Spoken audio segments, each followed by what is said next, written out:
jungle. अल्पसंख्याक समूहाला विकासाची समान संधी मिळावी. शाहीन शेख.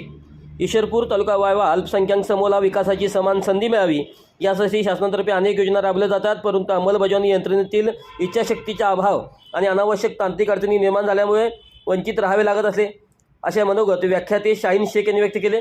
ईश्वरपूर नगर परिषदेच्या वतीने शासन निर्णयानुसार 18 डिसेंबर अल्पसंख्याक दिनानिमित्त आयोजित चर्चासत्रात प्रमुख वक्ते म्हणून श्री शेख बोलत होते. मुस्लिम, ख्रिश्चन, शीख, बौद्ध, पारसी, जैन या समुदायांना अल्पसंख्याक म्हणून घोषित करण्यात आले. पंतप्रधान 15 कलमी कार्यक्रमाची प्रामाणिकपणे अंमलबजावणी केल्यास देश महासत्ता होईल.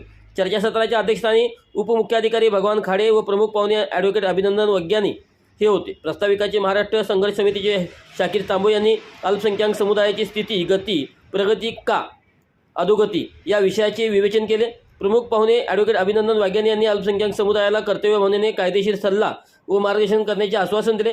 यावेळी ॲडव्होकेट जमीर खानजादे, निहाल महात, रुस्तुम शिकलगार, परवेज पटवेगार, अल्ताफ मोमीन, दिलावर शेख चर्चेत सहभागी घेतले.